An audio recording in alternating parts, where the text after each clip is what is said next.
Todd Ozel with MarineMax in Panama City Beach. This is a loaded 2021 Grady-White 235 Freedom.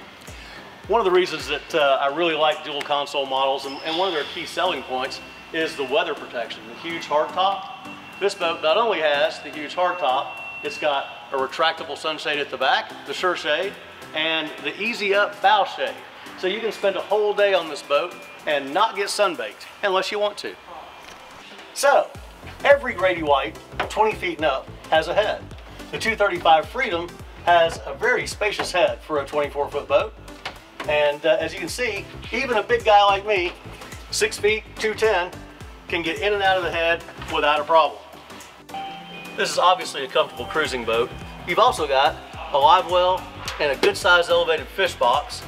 This seat folds down. It's an easy one-handed operation, the easiest to operate seat in the industry.